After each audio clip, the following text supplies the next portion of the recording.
1940-এর 21শে April কবি আবার এলেন কালিম্পংয়ে।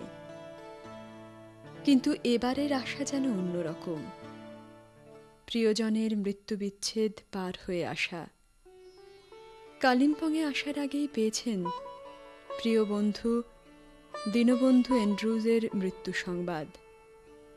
কালিম্পংয়ে এসে পেলেন পরম স্নেহভাজন ভ্রাতুষ্পুত্র সুরেন্দ্রনাথ ঠাকুরের মৃত্যু সংবাদ। বিহ্বল কবি লিখলেন, সায়াহ্ন বেলার ভালে অস্ত সূর্য পড়াইয়া দেয় রক্তোজ্জ্বল মহিমার টিকা। সানাইয়ের বিষণ্ণতায় ভাসমান মেঘের মধ্যে কবি খুঁজে পেলেন বাস্তবর্ধ এক রোমান্টিক প্রেমের ছবি। দোষী করিব না তোমারে, ব্যথিত মনের বিকারে নিজেরেই আমি নিজে নিজে করি ছলনা। মনেরে বুঝাই বুঝি ভালোবাসো, আড়ালে আড়ালে তাই তুমি হাসো। স্থির জানো এ যে অবুঝের খেলা, এ শুধু মোহের রচনা। সন্ধ্যা মেঘেরও রাগে অকারণে যত ভেসে চলে যাওয়া অপরূপ ছবি জাগে, সেই মতো ভাসে মায়ার আভাসে রঙিন বাষ্প মনের আকাশে, উড়াইয়া দেয় ছিন্ন লিপিতে বিরহ মিলন ভাবনা। তার এই সময়কার লেখা সম্পর্কে কবি অমিয় চক্রবর্তীকে কালিম্পং থেকে লিখলেন, তুমি জানো আমার অনেক কবিতা দুর্যোগের ফসল। দুর্দিনের প্রতি স্পর্ধা প্রকাশ আমার কলমের স্বভাব। আজ খানিকক্ষণ হলো সূর্যের আলো পরিণত শিমুলের তুলোর মতো ফেটে চারদিকে ছড়িয়ে পড়েছে। আকাশে আকাশে একটা দুশ্চিন্তার কালিমা লেপে গিয়েছিল, সেটাকে মুছতে আরম্ভ করেছে। সূর্যাস্তের পথ হতে বিকালের রৌদ্র এলো নেমে, বাতাস ঝিমিয়ে গেছে থেমে। বিচালি বোঝাই গাড়ি চলে দূর নদীয়ার হাটে, জনশূন্য মাঠে। পিছে পিছে দড়ি বাঁধা বাছুর চলিছে। রাজবংশী পাড়ার কিনারে পুকুরের ধারে বনমালী পণ্ডিতের বড় ছেলে সারাক্ষণ বসে আছে ছিপ ফেলে। জারুলের শাখায় অদূরে কোকিল ভাঙিছে গলা একঘেয়ে প্রলাপের সুরে।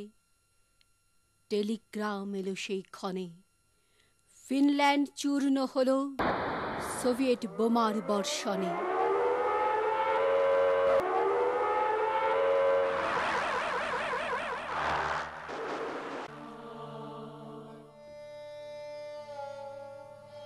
বিশ্বশান্তির সপক্ষে মুখর হয়েছেন কবি বারবার।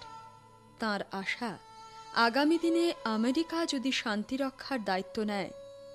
1940-এর 15ই জুন কালিম্পং থেকে আমেরিকা যুক্তরাষ্ট্রের প্রেসিডেন্ট রুজভেল্টকে লিখলেন, All our individual problems of politics today have merged into one supreme world politics, which I believe is seeking the help of the United States of America as the last refuge of the spiritual man.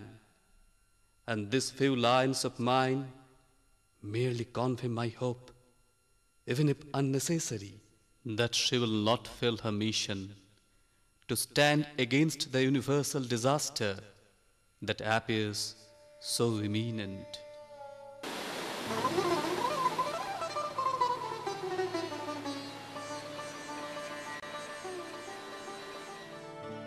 বিশে September 1940 শেষবারের মতো কবি এলেন কালিম্পংয়ে।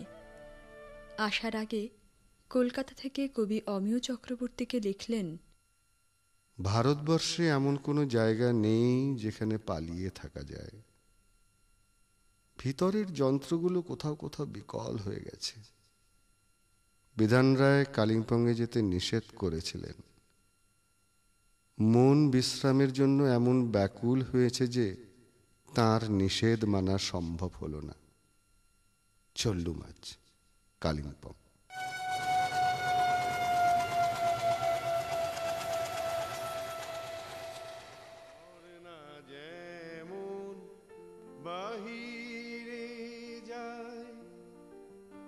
জানি না সে কাহারি চাই, তেমনি করে ধীরে। অসুস্থ বাবা মশাইকে গৌরীপুর লজে দেখাশোনা করবার জন্য এসে রয়েছেন প্রতিমা দেবী। নির্বাণ গ্রন্থে এদিনের বর্ণনা দিতে গিয়ে প্রতিমা দেবী লিখছেন, এবার তাকে খুব অসুস্থ দেখাচ্ছিল। বৌমা, ডাক্তাররা বলেছেন আমার কখন কি হয়, তাই তোমাদের কাছাকাছি থাকাই ভালো। আমাকে এবার বড় ক্লান্ত করেছে, ভিতর ভিতর দুর্বল বোধ করছি। মনে হচ্ছে যেন সামনে একটা বিপদ অপেক্ষা করে আছে।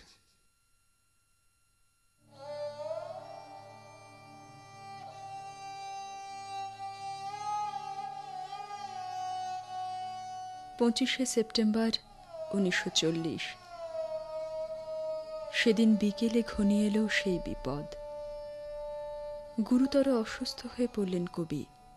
পরদিন সকালে ডাক্তার ডাকলেন প্রতিমা দেবী। ধরা পড়ল কিডনির অসুখ। স্থানীয় ডাক্তার ছাড়াও কলকাতায় যোগাযোগ করা হলো ডাক্তার বিধান রায় এবং ডাক্তার নীলরতন সরকারের সঙ্গে। কবিকে নিয়ে যাওয়া হলো কলকাতায়, যেন কালিম্পং থেকেই সূচিত হলো তাঁর মহাপ্রয়াণের যাত্রাপথ।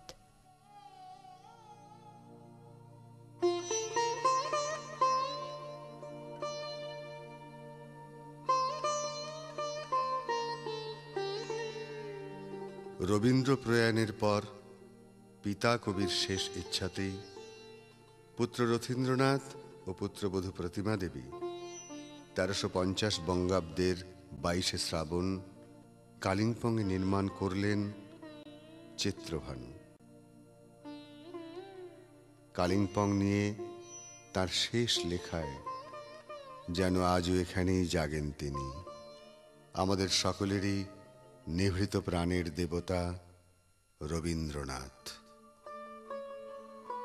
পাহাড়ের নীলে আর দিগন্তের নীলে, শূন্যে আর ধরা তলে, মন্ত্র বাঁধে ছন্দে আর মেলে। বনের করায় স্নান শরতের রৌদ্রের সোনালি, হলদে ফুলের গুচ্ছে মধু খোঁজে বেগুনি মৌমাছি।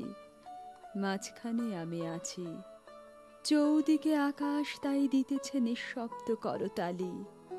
আমার আনন্দে আজ একাকার ধ্বনি আর রং, জানে তাকে এ কালিম্পং।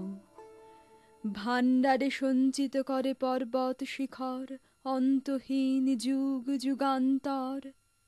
আমার একটি দিন পরমাল্য পরাইল তারে, এ শুভ সংবাদ জানাবারে।